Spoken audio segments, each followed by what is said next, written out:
धीरज धर्म मित्र अरु नारी, आफत काल परखिए चारी। पूर्व के नीतिकारों ने ये नीति हम सबके बीच में रखी है।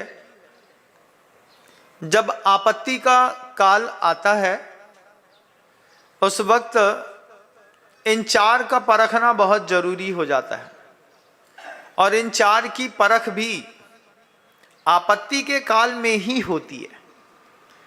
इकट्ठे कर लीजिए, साफ सुथरा चेहरा बना लीजिए।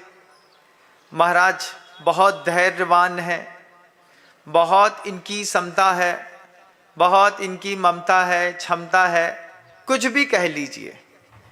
आपत्ति के समय पर वो धीरज कहाँ रहता है ये परखना पड़ता है।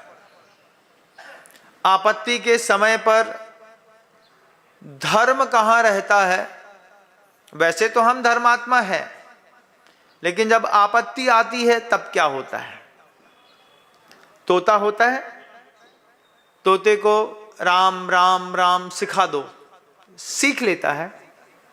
सीखने के बाद जब उसका गला दबाओ तो गला दबाने पर कभी वो राम राम नहीं बोलता, टाएं टाएं टाएं टाएं आवाज निकलती है।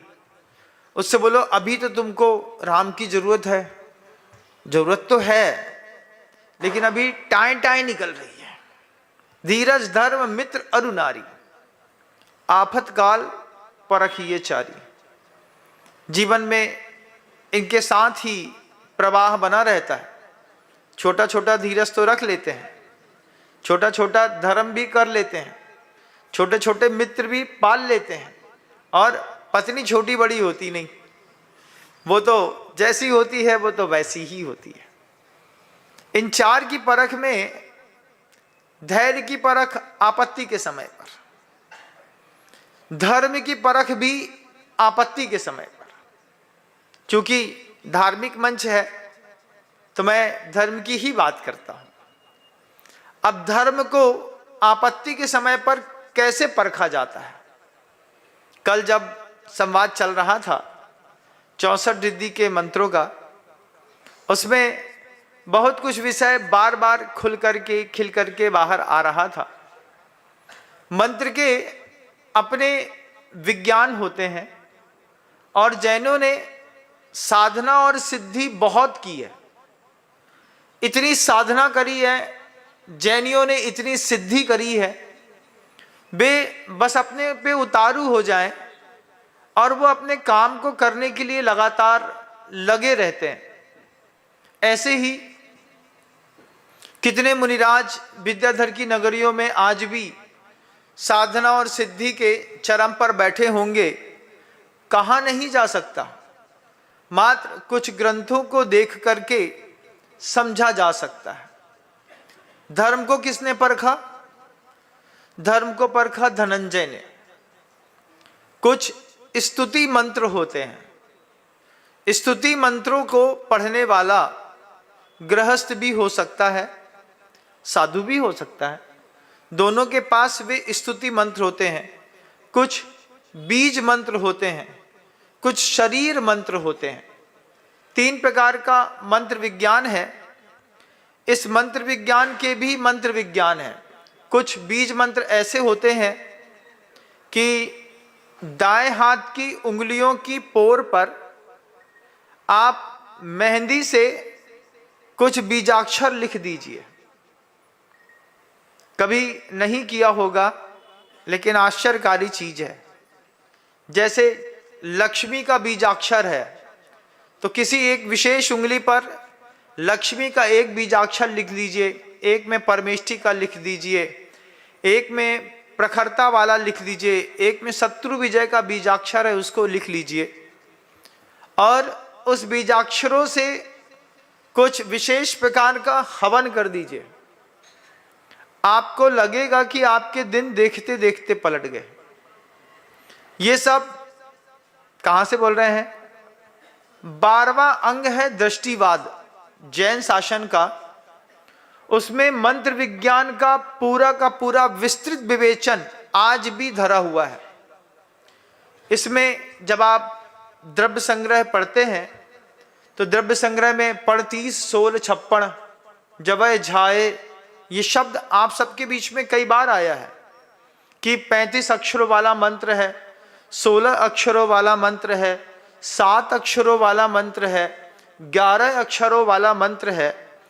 कुछ मंत्र जो बीज मंत्र होते हैं उनका प्रयोग करने की अपनी एक विधि होती है। धनंजय ने जब स्तुति मंत्र को परखा, आफतकाल परखिए चारी, तो धर्म को परखा, स्तुति मंत्र के माध्यम से मृत प्राह अपने पूरे पुत्र को खड़ा कर लिया।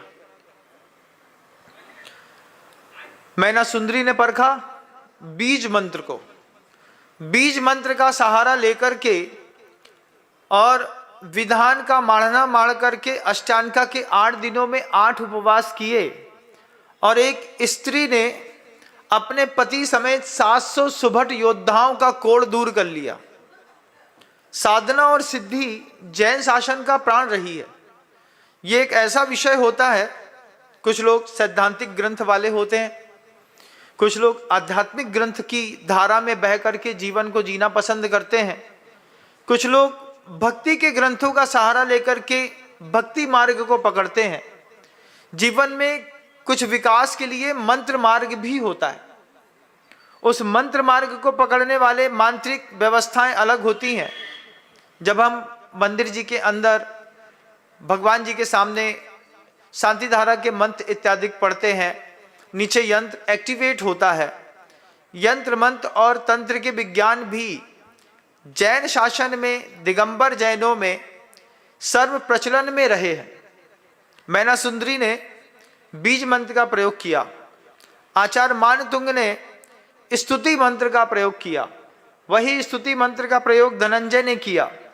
इसके अलावा जो जप मंत्र होते हैं वे जप मंत्र की साधना बिल्कुल अलग होती है। जैसे आप हाथ में माला ले लिया, माला लेकर के माला फेरना शुरू कर दिया, लेकिन इतना सहज जप सिद्ध नहीं होता। जैसे आज विदेश क्षेत्र की नगरियों में जो 64 रिद्धिधारी मुनिराज हैं, एक मुनिराज में 64 रिद्धि, किसी में 20, किसी में 25, किसी में 28, किसी में 8, किसी में 2, अलग अलग रिद्धिधारी मुनिराज आपको मिल जाएंगे। युगल चारण रिद्धिधारी मुनिराज मिल जाएंगे।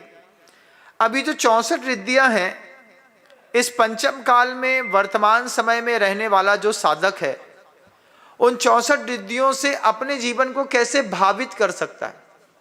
क्योंकि आचार्य मानतुंग भी अभी होकर के गए हैं, धनंजय भी अभी पंचम काल में ही होकर के गया है। ये दो तो अभी पंचम काल के हैं।